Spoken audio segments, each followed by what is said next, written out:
Coffee, Cows, and Crops is produced by the Peace Country Beef and Forage Association and hosted by Extension Coordinator Johanna Murray. On this podcast, we discuss management practices and research results with scientists, ranchers, researchers, and farmers. We strive to share innovative information and farming practices supported by sound science and practical wisdom. So grab a cup of coffee and let's get learning.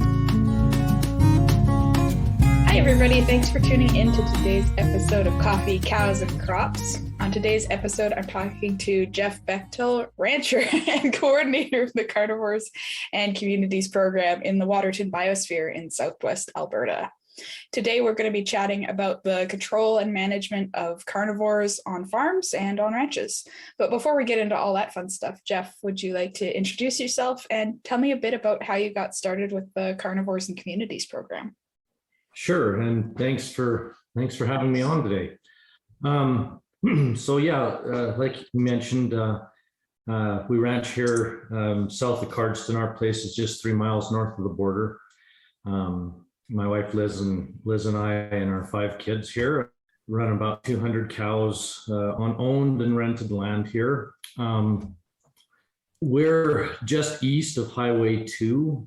Of course, there's always been grizzly bears around and wolves and other things, but more so the last number of years. And in my family's history, we just didn't see them on our place. But I think we first started seeing grizzly bears here on our land in about 1993.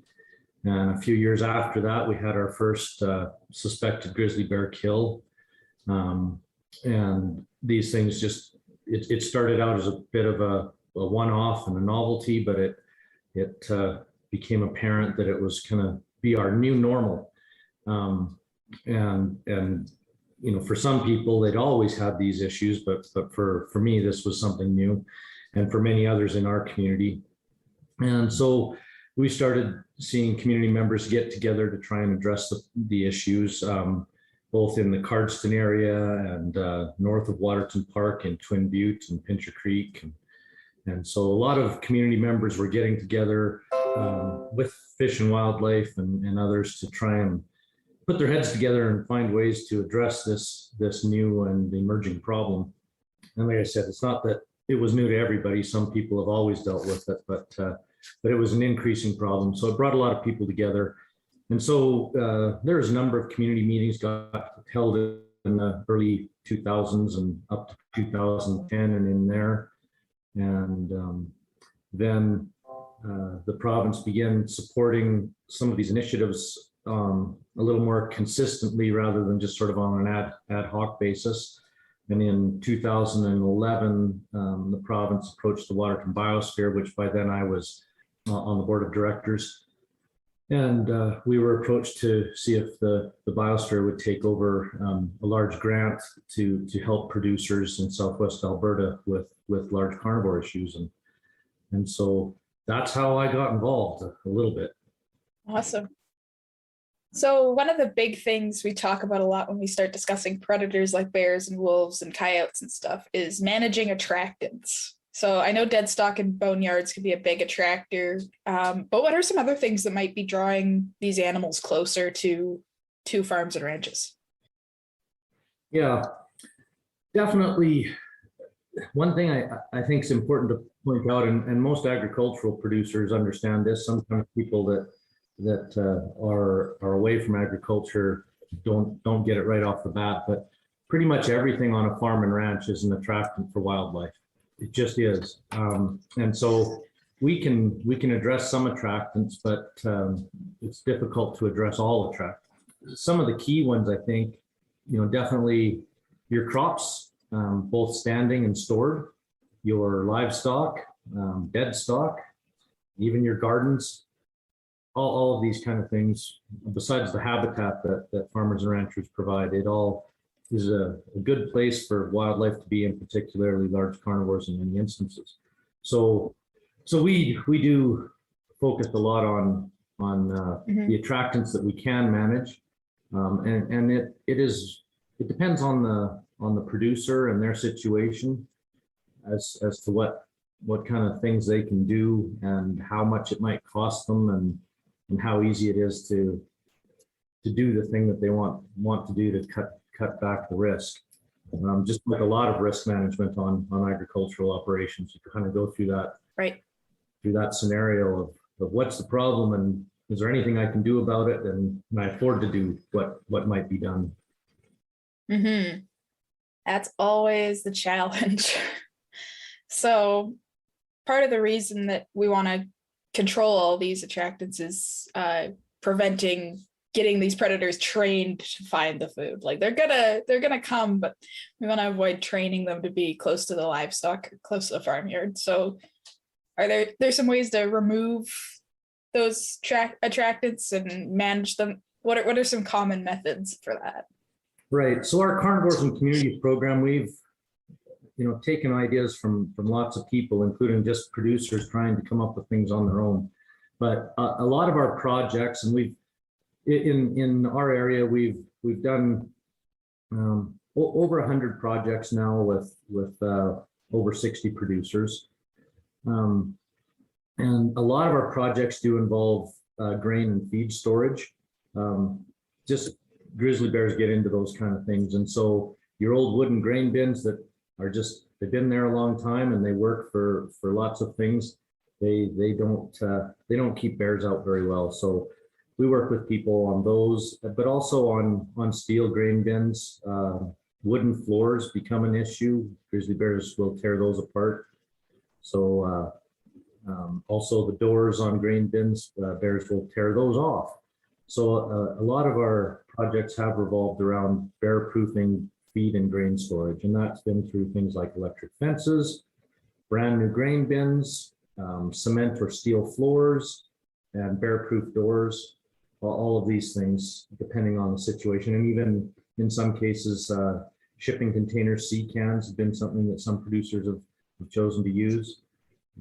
So a lot of different ways to just try and make it so the bears can't get into those things. And then other attractants, whether it be livestock or beehives or grain bins, electric fence can be employed to bear proof an entire area. Calving pastures or lambing fields, all of those kind of things. So electric fence is another way that we tie up some of those things. And dead stock management is another one that we do a lot of. Yeah. So I do want to talk a little bit about the electric fence, because when I first heard it, I was like, really? Because I'm used to like those single or double wire electric fences that I'm like, I don't know about that for fighting off bears. But so can you talk a little bit about how those electric fences are set up and what they look like? You bet. And I think the electric fences are our basic model that we encourage people to put up is pretty effective for bears, coyotes, wolves. If you want to keep cougars out, you probably have to go a little higher, and there's some examples of that around too. But our basic go-to is a 6-wire fence with alternating hot and cold wires, with the wire spacing getting gradually wider as you go a little further up. The top wire is usually somewhere around 44 to 48 inches. And it does the trick. Using the alternating hot and cold wire, it's important to put a good grounding system in, but using that alternating hot and cold wire just gives you a little bit more guarantee that animal is going to touch 2 wires, and even if the ground's dry or frozen, they're still going to get a good shot. Mm-hmm. And it is really effective for keeping bears out. Depends on the attractant too. Some, like you mentioned, some fences maybe have fewer wires, and in some cases producers have had some success keeping bears out, for instance, with fewer than 6 wires. Mm.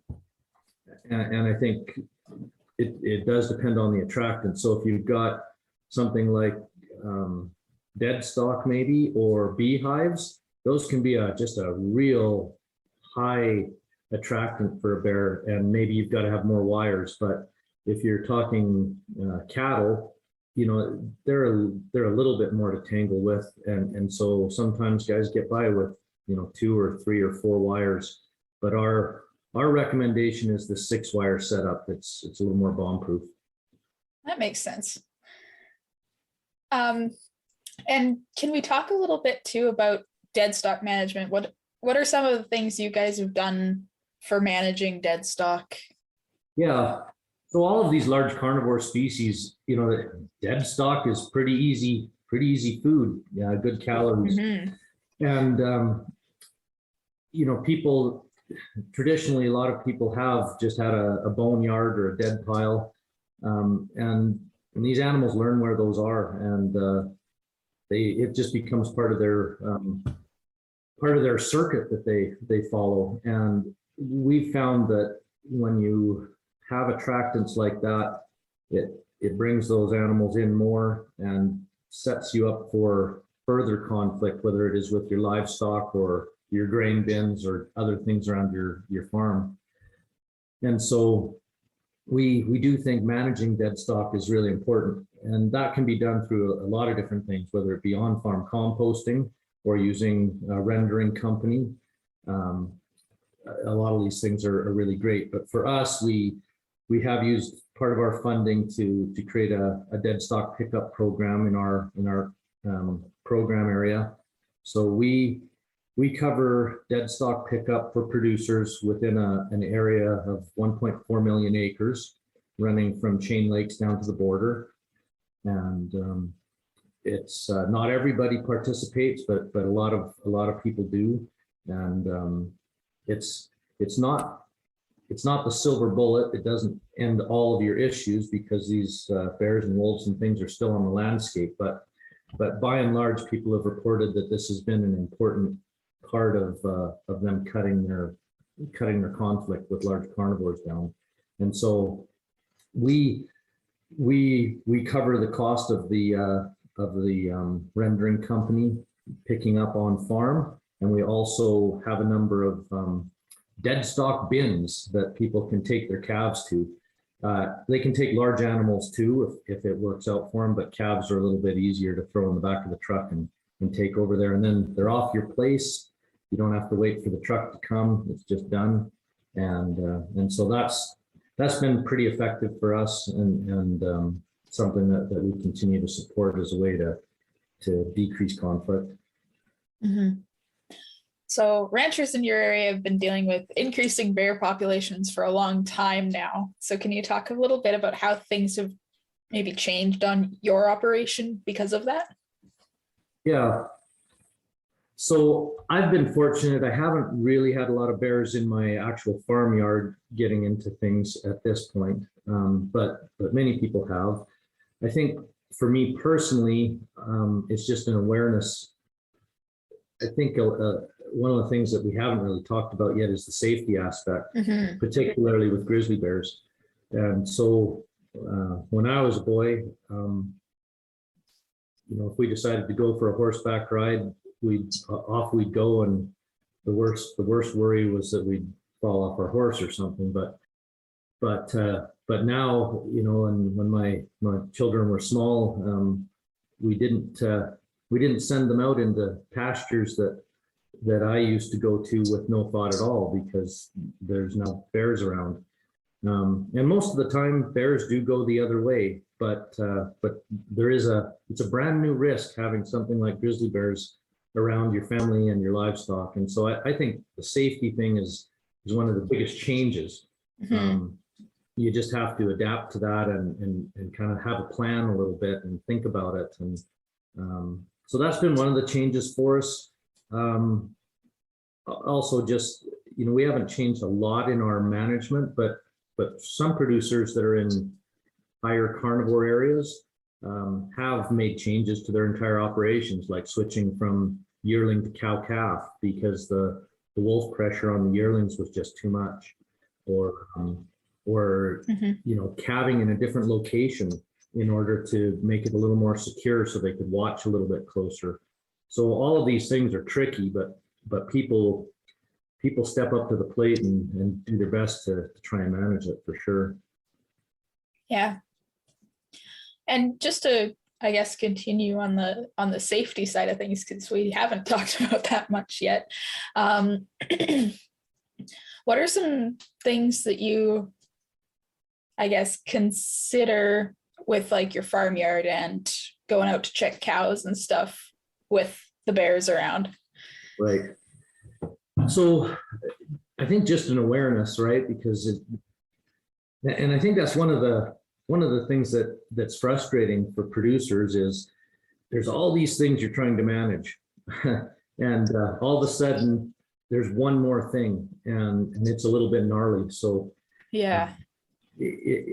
Just that mindset of recognizing this is a reality for me now, and kind of assessing your risk around your farmyard and ranch, and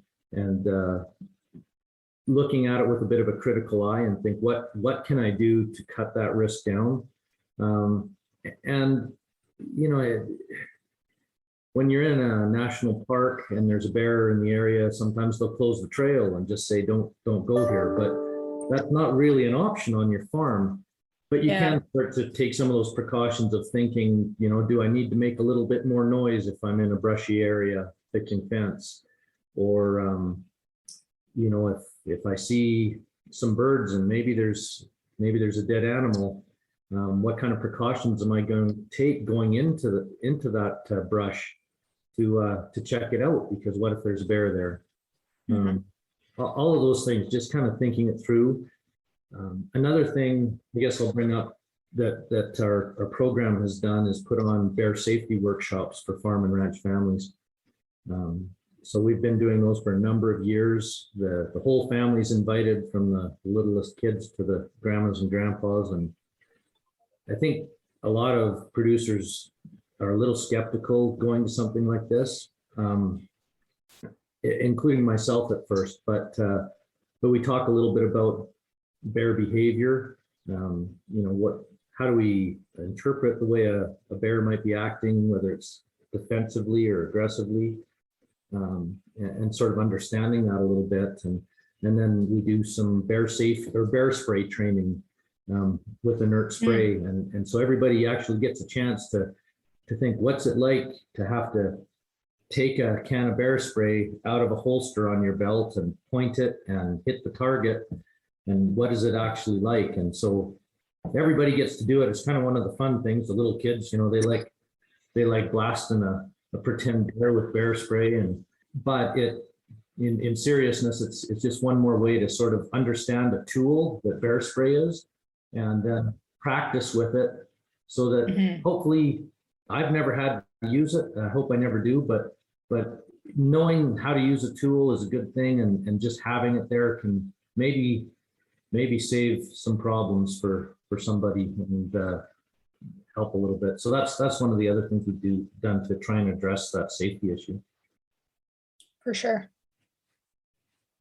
So what are your top 3 recommendations for producers when we first start seeing conflicts, or if we see an increase in conflicts like this year we've had with this freeze thaw cycle up here? We've seen a couple of bears coming out of hibernation early and that sort of stuff. So what are some things you recommend when that stuff sort of happens? Yeah, that's an interesting question. You'd mentioned this to me, and I thought, what are my top 3? And I guess I'm still thinking about it, but here's what I came up with. I think first off, it's worth reporting. Sometimes producers are frustrated because it takes time. It's one more thing. You're trying to seed or calve or get to your kid's basketball game, and it can be tricky. But we do encourage people, when some sort of conflict with large carnivores happens, we do encourage people to report it to the Fish and Wildlife officers. And so I think that's a really important first step. I think talking to your neighbors is really good too, because when everybody around you, when you all know about it and share information, ideas of what to do, and just that awareness grows. Right. So I think that's really important. And then a little bit what I mentioned earlier, I think just planning and thinking, all right, if I'm having these kind of problems, as I look around, what are the other vulnerabilities that my operation might have? And are there some ways that I could address those? Can I be proactive in some way before the next problem happens? So I think having that kind of a plan, and including the personal safety and family safety part of that plan too, I think is good. Yeah, just kind of sharing information and trying to think it through and think what you can do. And some stuff you can do easy and quick, and other things might be a year or two in the process of trying to solve the issue. And one thing I would say, sometimes when the first time somebody has a problem, it's pretty impactful, right? And sometimes after the shock wears off, we tend to think, well, maybe this is going to be a one-off, right? This isn't going to happen again. And that might be the case, but our experience generally is that once it's happened once, there's a fair chance it's going to happen again, if not this year, down the road a ways. And so just to try and think, what can you do, and see if there's some help out there, right? Like in an instance, like for our producers, we try and make sure they know about the program, because we've got 50-50 cost share on projects. And so we're able to help people a little bit and soften the pain of the cost, at least, and give them some ideas and work with people on their own ideas. Because different times producers come up with something that we haven't done before, and it works for their operation, and we say, hey, let's give it a try. Yeah, that makes sense. Just out of curiosity on my part, do you have folks that do, like I've talked a little bit with Joe Engelhart from down in the foothills there, and he does a lot of range riding and stuff to deal with wolves. So do you have guys in your area that are doing that sort of stuff? Yeah, absolutely. And actually talked to Joe just yesterday. Oh, right on. Yeah. So a lot of our sort of concrete projects, they deal with infrastructure for smaller areas, right? A calving or a lambing field, but we can't electric fence the whole country. And so in terms of protecting livestock on summer range, it's a tough one, right? And so what Joe does and other people, this concept of really focused sort of range riding. It's not just I check my cows once a week or once a day or whatever it is, but it's trying to encourage those cattle to behave like a herd for their own protection. It's thinking about what sort of areas do we encourage these cattle to bed down in at night, that might give them a little more protection as a herd from predators. It's helping them maybe relearn some of the instinct that they didn't need when there weren't predators on them, but that's probably back there in their DNA somewhere.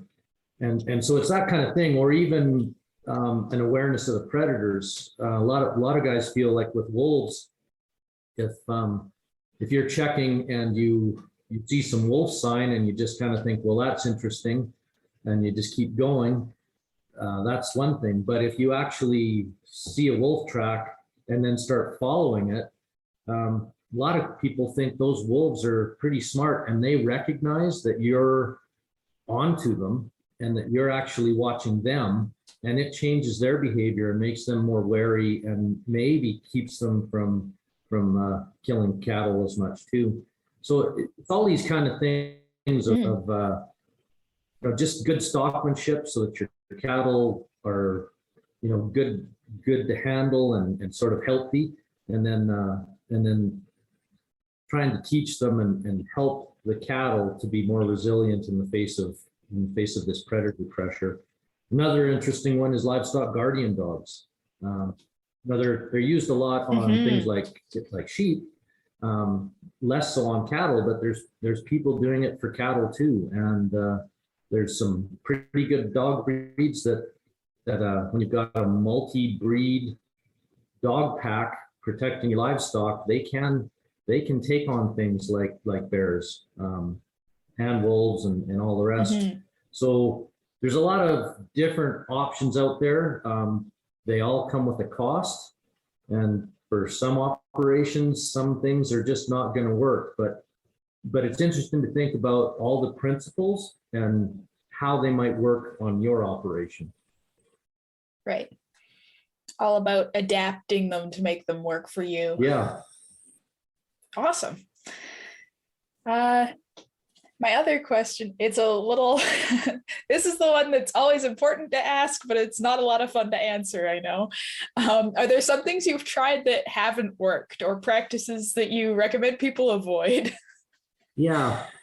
You know, I thought about this a little bit, and I'm not sure we've had any like complete failures that never ever do that. There's definitely been some tweaking. But you know, when it comes to something like infrastructure, right? If it's bear proof or bear resistant, it is. And if it's not, it's not. And some stuff you'll get by, you know, for instance, you mentioned electric fence, right? You might get by with fewer wires around something. But if you really want to have a better guarantee, you're going to make sure you've got a good charger and a good ground system and 6 wires and tight wires and all of those things. Here's a good example, I guess, on the learning. One of the very first shipping containers or sea cans that we did, the producer wanted to put it had the double doors on one end, and they split the 40-foot sea can in two, with a wall in the middle to put different product on each side. And so they had to put a second door in the other end. And we worked with a fabricator before, and thought we were all pretty clear on what constituted bear proof. And when the sea can showed up with its extra door in the opposite end, it was a standard house door. Oh no. Which maybe was okay, but we thought, well, you know, maybe you'd better make sure the deadbolt is always locked. But I'm just like everybody else. Sometimes even something that's simple, you think you're coming back in a few minutes and you don't always latch it like you should or whatever. And we had a camera up, and it took about 3 seconds for the bear to pound the door open and get in. And so we learned from that. And so now when somebody wants an extra door on, it's a steel door, and it's got a bear-proof latch like garbage cans do in the parks, and it's problem solved. But we had to learn as we went. So I don't know that, I tried to think if there's something that I would say never ever do this, but it's mostly you can do it good or you can do it better. Right. And we're fortunate to have a bunch of grizzly bears around on our testing team that are happy to try and demonstrate whether something's bear proof or not when we've done it. And you soon find out if you need to reinforce something a little bit more. Awesome. Is there anything else you'd like to mention? Any fun stories or anything before we wrap up? You know, for the producers out there on this, I guess I would just say agricultural producers are good people. Most of us are just like me, right? Like, I love ranching, and I love wildlife, but having them both together is tricky, and it can be really tough sometimes. So on top of everything else you're trying to do, and market pressures, and you know, all the rest, weather. But our experience here has been, as community members have come together and tried to actually address the problems, we've been able to find help. You know, government programs, wildlife groups that have a little bit of money to help, all of these kind of things. And it's a really, we're proud of it, you know, as a community. And so I think definitely if you're experiencing problems with large carnivores, get with your neighbors and look at what other areas, you know, like the Waterton Biosphere or Blackfoot Challenge in Montana, or all kinds of other community groups are doing. It's a pretty good model. It takes a bunch of work, but it gives us more of that sustainable future that we want and that society wants. And then you've got a leg to stand on besides when you're doing the best you can and a grizzly bear still needs to be removed, put down or relocated. You've got a leg to stand on because you've done your very best. And then we as ag producers, we don't look like we're out there trying to get rid of all the wildlife in the world, or that we hate all the bears and the wolves, but we're doing our best in a tricky situation. So definitely, if people are having issues, I just want to encourage them, don't give up. Awesome. Yeah. All right.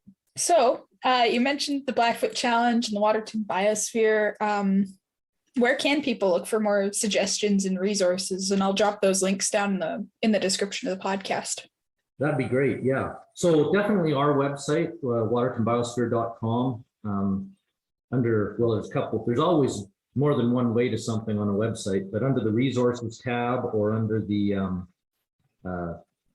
projects and partners tabs, you can find all kinds of documents. We've got tech documents describing the electric fence setup. We've got tech documents talking about grain bin upgrades. We've got tech documents talking about the dead stock program. We've got 3 reports we've done over the years on all of the projects that landowners have done.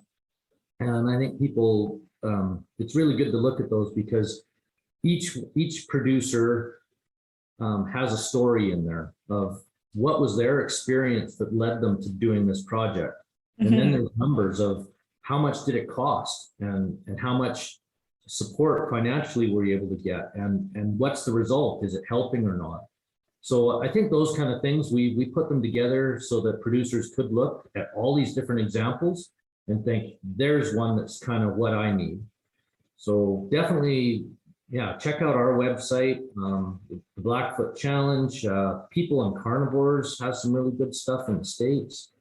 Also on our website, we've got a few other books that have been put together. One was put together by Alberta Conservation Association and Multisar, and we participated in that. It's called the Alberta Landowner's Guide to Wildlife Friendly Fencing.